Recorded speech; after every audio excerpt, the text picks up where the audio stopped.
Yeah, keep it brief so we can get into questions. But first of all, obviously, I'd like to congratulate Kale and the wrestling program for winning the national championship, as well as 5 individual national championships. I texted with Kale over the weekend, which was awesome. Obviously, going into the spring, obviously the biggest adjustment is with Manny Diaz as our defensive coordinator. I think that's gone extremely well. I think the adjustment has been really good. I think the fact that we were able to spend a lot of time kind of talking on the front end of what the expectations were, what was important to him, what was important to me. I think that's really helped the transition. But that's gone extremely well. Obviously, these 15 practices will be really important. And then obviously year 2 with Coach Yursich, and cleaning up some things that we wish we would have done better last year, as well as just take the next step in general from an offensive perspective. I know Sean's pretty excited about it. And then obviously on special teams with Coach Stacy being here and building on what we've done in the past, similar philosophy, very similar to what we did on defense, hired someone with a similar philosophy. So that's gone extremely well too. I think the new rules that the NCAA changed a few years ago in terms of what you're allowed to do in terms of meetings and walkthroughs and things like that have helped with this stuff. Obviously, we're gonna have to continue this after spring ball, going into the summer as well. Those things will be really important. But overall, we had a really good winter workout period. Chuck Losey's done a fantastic job taking over for Coach Galt in strength and conditioning. Our winter workouts were very similar to what we've done in the past. I feel like we got a really good model there. And then obviously the mid-semester guys, whether they were junior college guys or transfers or high school early grads, have hit the ground running. You guys have been able to see a little bit of that, in terms of the weight room and testing numbers and things like that. So guys are excited. Looking forward to getting out in the grass. We'll be outside today. Get out in the grass and get going. Obviously, we have the indoor facility as well when needed. But overall, we're looking forward to getting out and getting going. So appreciate you guys being here. It's great to be back in person and open up the questions. We're going to start on Zoom, ironically. And we'll start with Rich Scarcello from the Ready Eagle, and then Mark Wogan, you're on deck. Hey, Rich.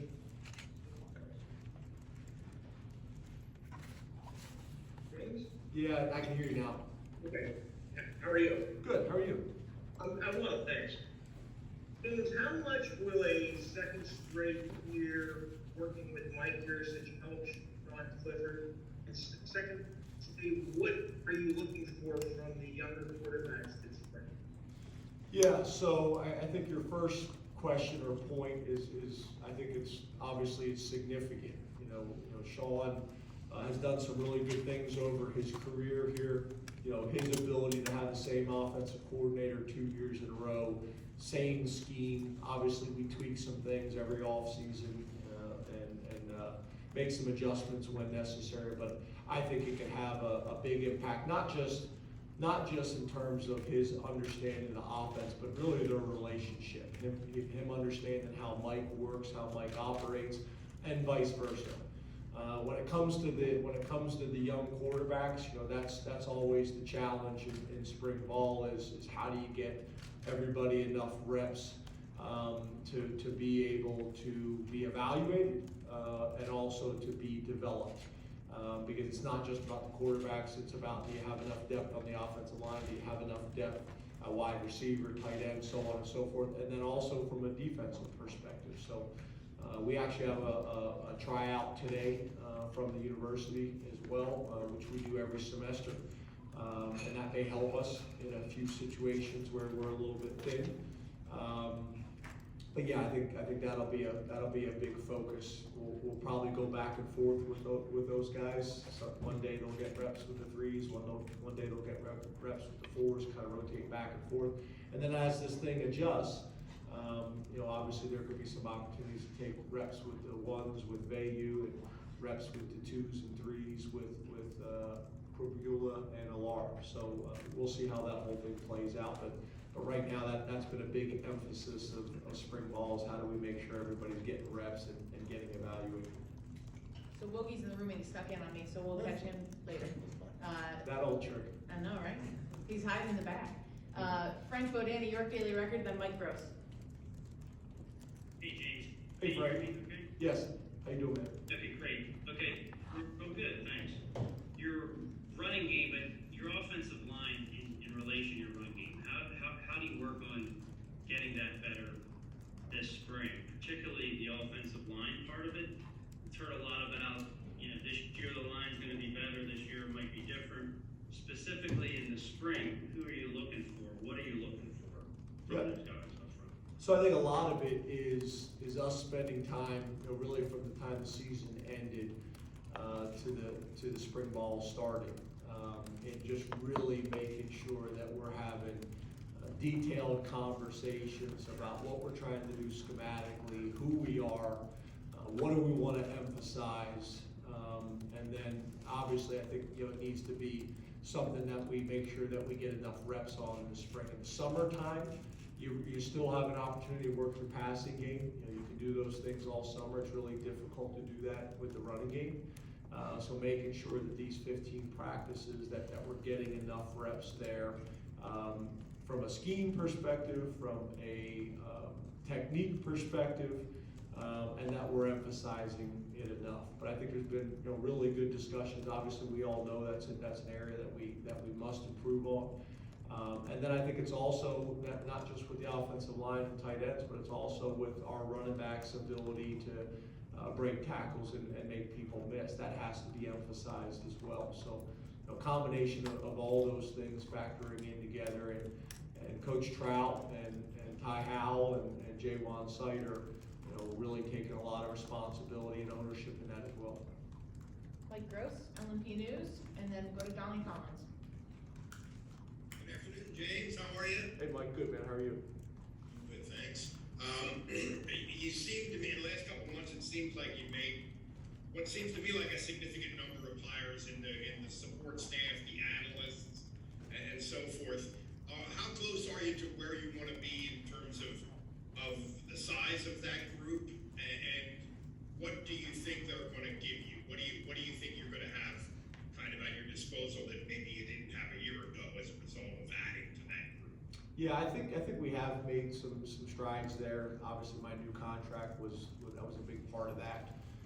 I think it probably seems a little bit more magnified for you guys, than maybe it is, because not only are you bringing in some new people, but you're also replacing some people that moved on. Typically these positions, as you can imagine, they're not usually long-term positions. They're either young guys that are transitioning from being a GA to a full-time coach, or they're coaches with tremendous experience that may be out of work that you're able to bring in, for a year, keeps them involved in the game, and allows us to gain some experience and some perspective.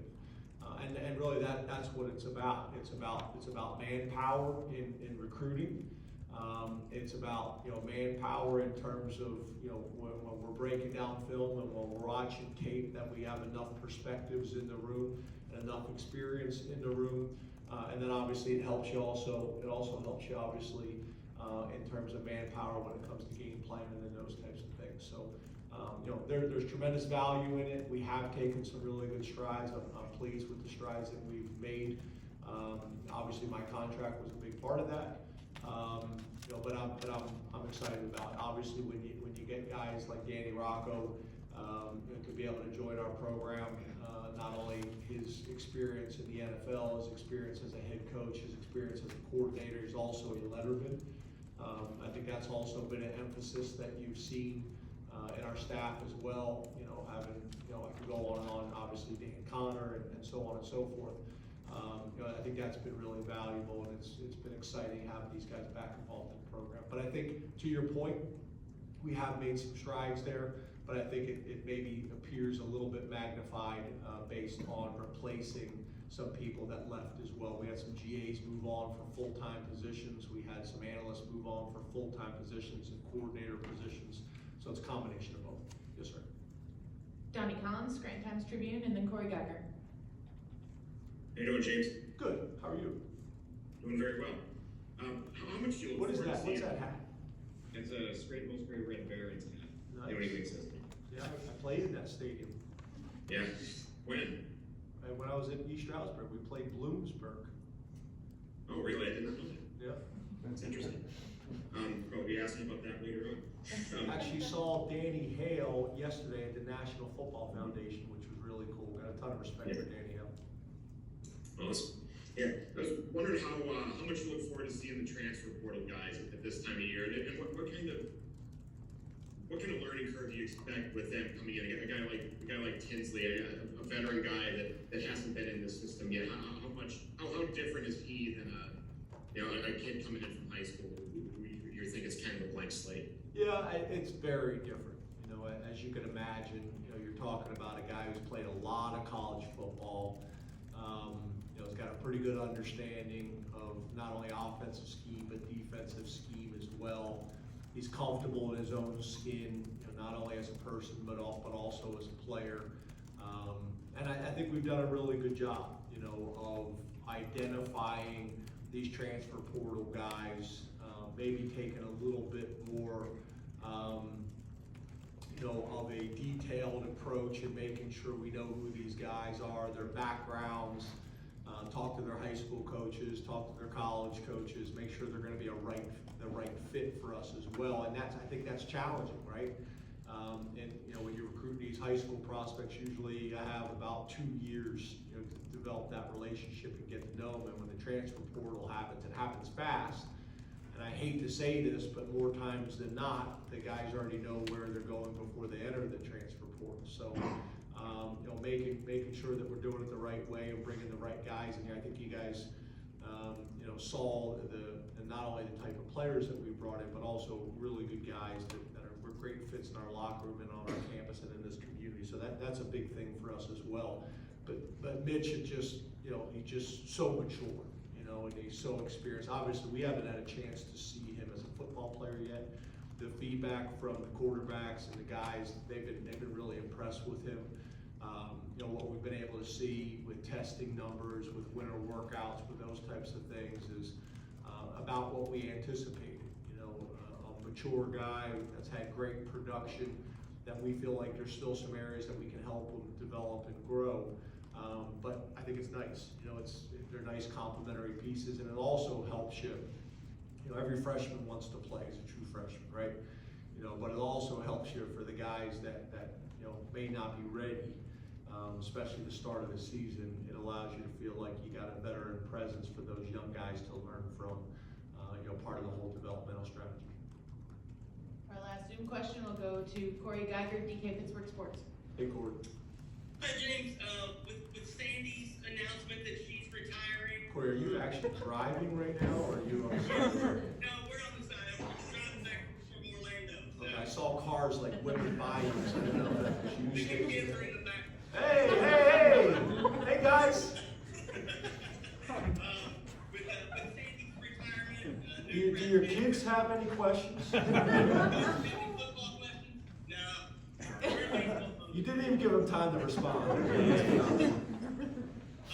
With Sandy's retirement and a new president, how do these things impact the football program, James, going forward with you getting to know whoever the new AD is, the new president, those kinds of things? Yeah, I think it's really important, right? You guys have heard me talk about alignment, you know, for a long time. And, you know, it's kind of a unique deal where I came in as the football coach with an interim, you know, president and an interim AD, and then, you know, was really fortunate because in a short period of time after that, President Barron and Sandy were hired, and I thought we worked extremely well together. But obviously, you know, with having two significant positions on a college campus, obviously the president and the athletic director, you know, building those relationships and that rapport is critical, as well as the chair of the board, and Matt Schuyler. All those positions are really important, but you know, I'm excited right now in how those things are going. But obviously, this athletic director, you know, hire is going to be critical for the university as a whole, for the athletic department, and then specifically to the football program. So, you know, very important hires, and very important that we build, you know, strong relationships and and that I understand so that I can do a great job of building the football program in the vision that they expect it to be run. We'll open up to questions here in the room. Raise your hand, we'll get a mic to you. Hey, James, good to be back doing this in person. I agree. I don't know if it's the mask or what, but it's. Yeah, probably. Your voice was extra deep.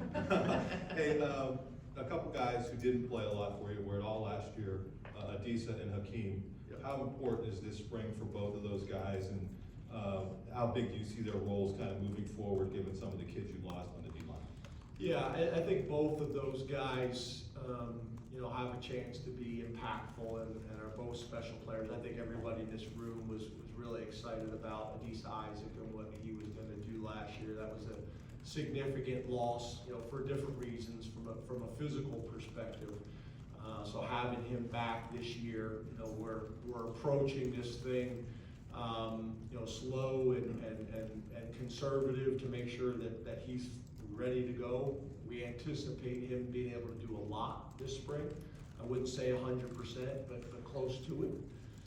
So that will be really important for us, because I think Adisa has a chance to be an impact player for us, and I think he's got a very, very bright future and long future. And then Hakeem, as we all know, we've seen tremendous things, from Hakeem, and I'm proud of Hakeem. He's really growing up and maturing. I try to hug him and love on him as much as I possibly can. But it's also one of those fine lines too, right? Because I want to make sure that Hakeem stays on the trajectory that he's on right now. But both of those guys are super talented. They can have a huge impact for us on the defensive side of the ball, and we're depending on them. So hopefully they continue, heading in the right direction, both physically and in other areas. But I'm proud of them, and I think this spring is going to be really important for them. Two really separate discussions. But yes, your point is both guys that can be impactful for our defense and really for our team overall. Mike? Hey, James, Mike? did you say Danny Rocco? Mm-hmm. I had freshman English with him and Jeff Hostetler. You were in class with him? We were in class together. I love that. I'm the only one who didn't transfer. That's right. To go back to December, you deferred evaluating Yursic's performance. Can you do that for us now? Yeah. Yeah, so, obviously, based on Mike's credentials coming in and how the season played out, I think Mike would be the first one to tell you that he had greater and higher expectations than the way things played out. Obviously, there was a lot of factors that went into that, but moving forward, I am comfortable and I am confident, and I know he is as well, that I think we can make significant strides this year. I think the run game is a big part of that. We have to get the run game going, and that's my job as the head coach, is to make sure that we do the things necessary in the off season and during spring ball, so that it can be.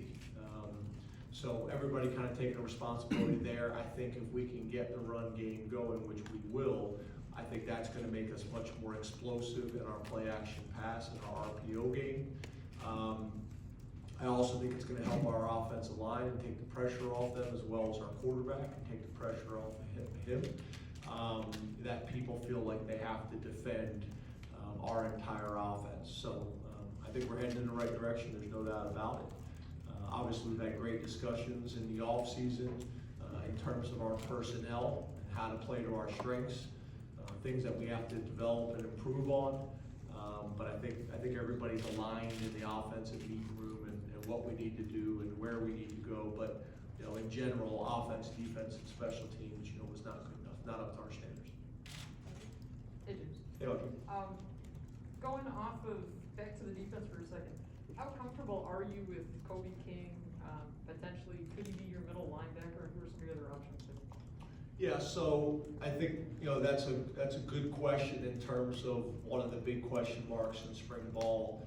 I think the battle between Elsdon and Kobe King at that position, it'll be interesting to see what they both are able to do. They'll get a ton of reps, and they'll be, obviously a tremendous opportunity for them to be evaluated. And then coming in, obviously, we got Abdul coming in that we're really, excited about as well, what he's gonna be able to do. I thought his senior film was as good as any guy we signed last year. And then obviously we've got some guys in the program as well that are gonna get evaluated this spring, Dwyer and Chismar as well. So, Elsden and Kobe will get every rep, we can get out of them to evaluate them to see where they're at. And then obviously we'll reconfigure that as well after spring ball. Who needs to be moved around, what's the best positions for them to play, and then also with the incoming recruits as well with Abdul and Keon. Hey James, how are you doing? Good, how are you? I'm good. I wanted to talk about your offensive line. What were your thoughts, the way that Olu played at left tackle against Arkansas in the bowl game? Is he, in your mind, is he still kind of the guy to beat out at left tackle? Do you still want to have Juice Scruggs maybe move to center? And if you do, what about your thoughts on just who's going to contend for spots at the offensive at guards, both guard spots? Yeah, so the way we look at it right now, the guy you brought up in your original question statement was Olu. I thought Olu and Landon Tangwell both in not a lot of work, but in the work that they did get, both did some really good things. Both did some really good things for us. So, right now, the way we have this thing penciled out, you guys will see when you come out to practice, Landon will be the starter at left tackle. Where we're starting out at left guard, you got Landon Tangwell. What did I say about that? Landon at left tackle. Sorry, I was getting ahead of myself. Left tackle, Olu Fashano, left guard, Landon Tangwell. We got Juice Scruggs at center. We got right guard, Sal Wormley, and right tackle, Caden Wallace. And then behind them at left tackle, Jimmy Chris at left guard, J.B. Nelson at center, Dawkins at right guard, Chumba and Furmanek, and at right tackle, Trey Ori. So those are the guys that we got working, and then obviously we got a number of guys coming in, this summer. But those guys are gonna get a bunch of reps. We don't have great depth there this spring, so that'll be important that we do a great job of how we run practice so they get as many reps as they possibly can, but we also gotta keep those guys healthy. And then Furmanek is I'm super proud of that kid. We've asked him to come over to the offensive side of the ball for spring ball, to allow us to practice, put the team first, and he's going to do that. So he's a guy that will rotate in at both guard and center as well to create some depth for us. So that's how it starts. Obviously, there'll be some moving parts as well. So a lot of those guys we think can play multiple positions. Obviously, we saw Landon play tackle as well. Juice can play guard as well. So there's going to be some moving parts. Obviously, Caden Wallace is a guy that we think can play either side and either tackle as well. So be a very important spring for those guys. James, to go back to the running game, you have two big additions, obviously, in Katron Allen and Nick Singleton. How much do you expect those guys to contribute early, and will they get reps with the ones this spring? Yeah, so we'll rotate, the running backs all spring.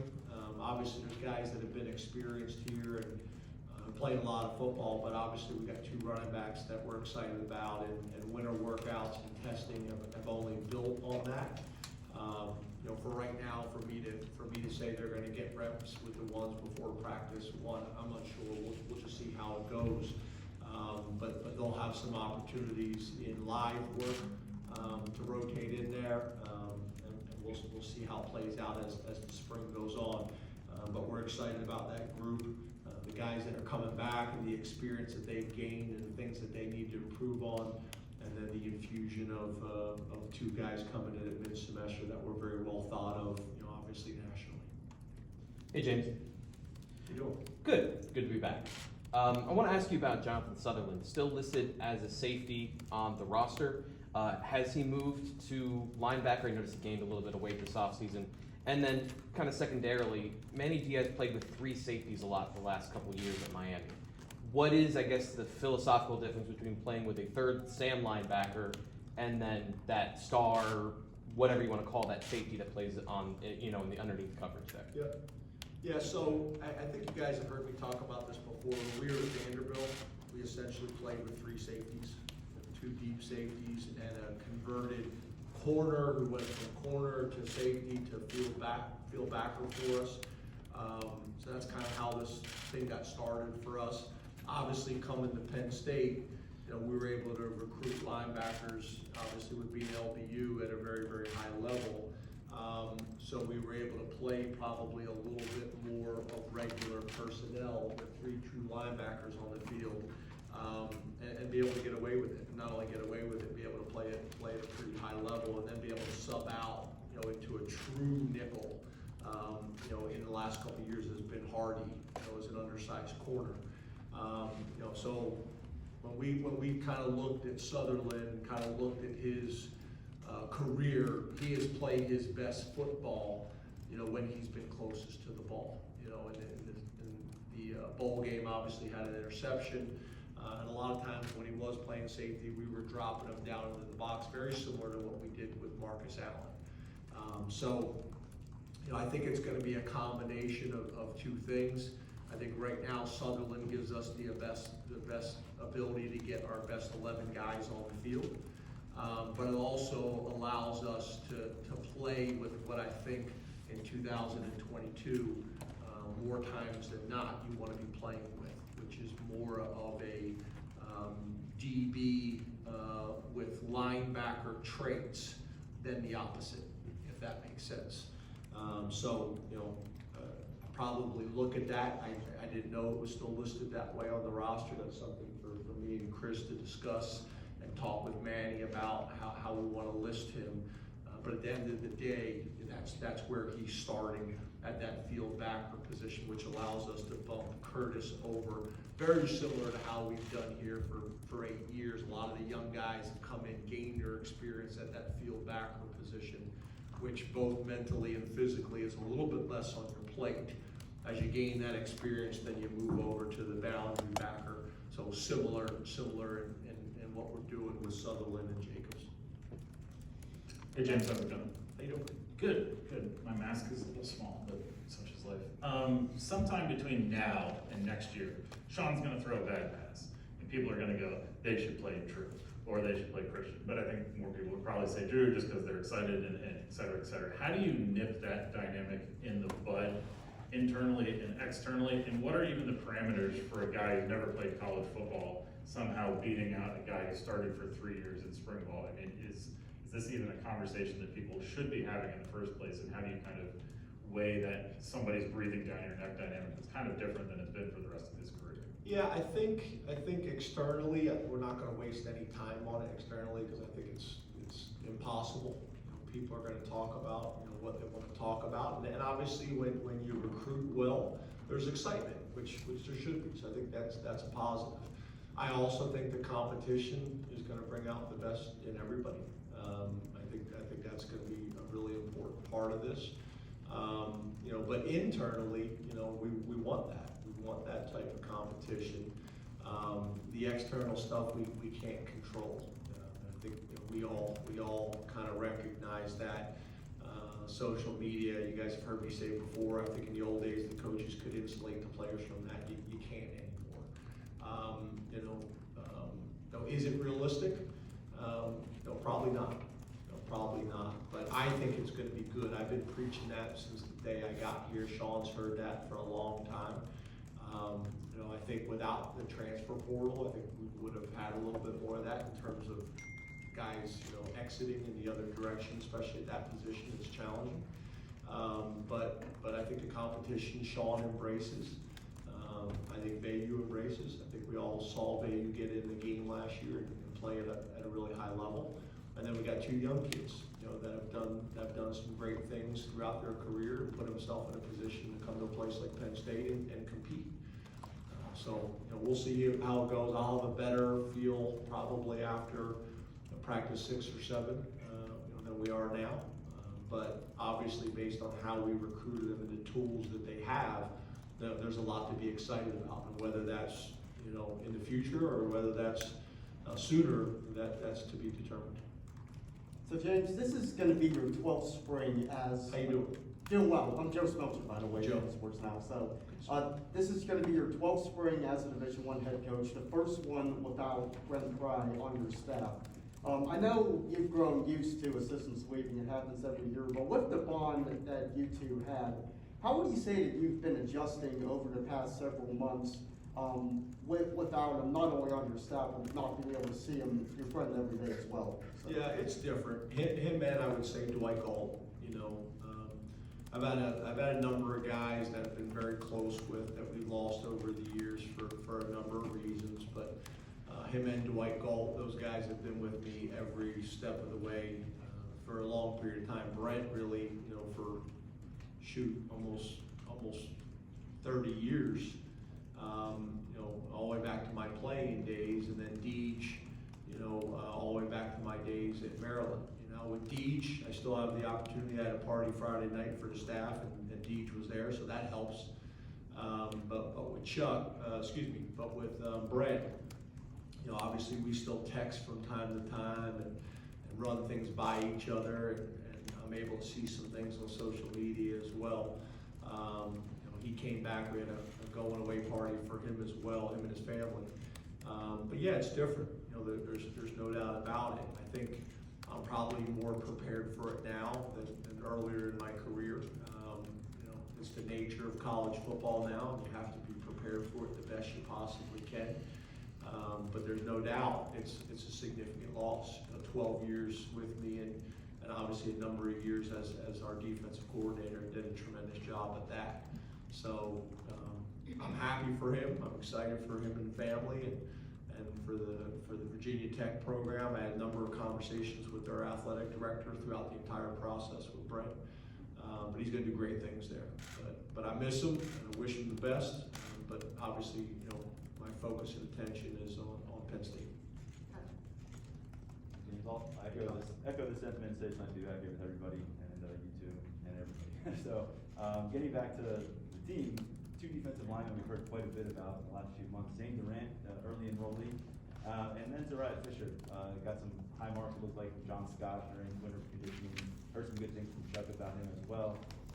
Can you kind of shed light on both of their early progress, knowing full well that Zane hasn't had a college practice yet?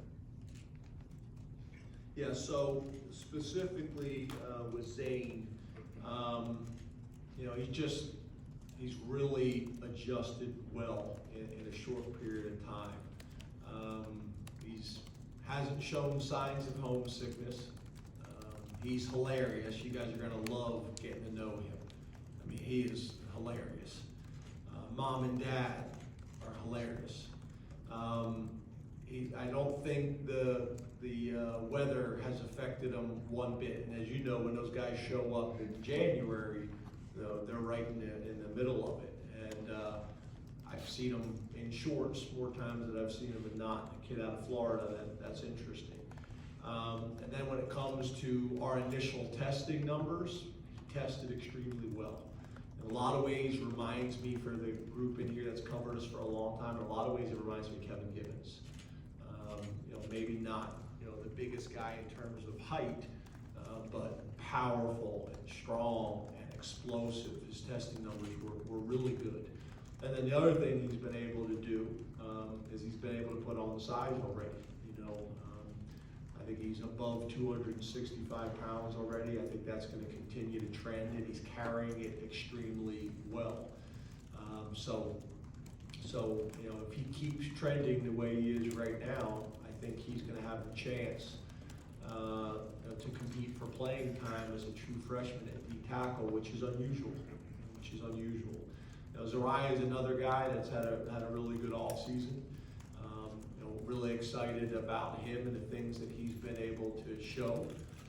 Another guy that, you know, carries the weight. You know, has got really good length in terms of not only his height, but his arm length and things like that. So he carries weight, you know, between 265 and 270 extremely well, still looks skinny.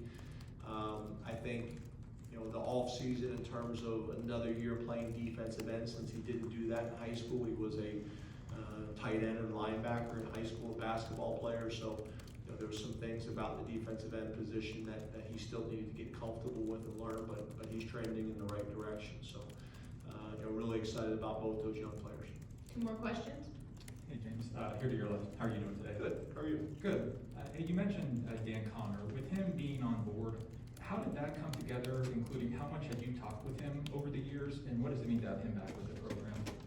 Yeah, so for, all the lettermen, that are out there, coaching, whether it's in the NFL or whether it's in college and in some instances in high school, I try to track those guys, kind of see where they're at and what they're doing, and then what happens, like anything else, right? You get a guy like Alan Semitis back, and Alan has some of these relationships, and either I'm asking him, hey, what's your thoughts on so-and-so, or he's coming to me and say, hey, just so you know, Dan Connor would be interested in coming back. So however that information is coming, whether I'm asking or it's coming to me, that's important. And then I think the next thing is what's the right fit, because sometimes we'd like to be able to bring these people on board, but we don't have the right fit for them and their family at the time, whether it's from a financial perspective or maybe from a career perspective in terms of responsibility and things like that. So some of these guys it's worked out really well, like Dan. Dan was really open to just getting back here in however we could make it work. To me, it was more of an ideal situation, because here's a guy that had been coaching high school, now had gotten his foot in the door of coaching and had worked his way up to being a defensive coordinator and had been having success. His college coach, spoke very, very highly of him. I don't think Penn State's necessarily a first-time job, so I think it's great when it plays out like Dan, where they're able to go and gain that experience, very similar to Alan Semitis. So it's worked out well. And then some other times situations just kind of happen, like with Coach Rocco, where based on other circumstances he was available. So for me, I'm trying to develop these relationships. I'm trying to get to know these guys. Dan, I've gotten to know, because when he was a high school coach, I was stopping to know his high school, and it's kind of gone from there. Some of these guys have worked our camps. The camps have created some opportunities to do that as well. But it's pretty cool. I think if I'm correct here, I think we got 9 lettermen on the staff right now in one responsibility or another, which is pretty cool. And I'm really proud of that. Last question, Neil. Hey James, how are you? Good, man. I'm just glad Poorman didn't transfer.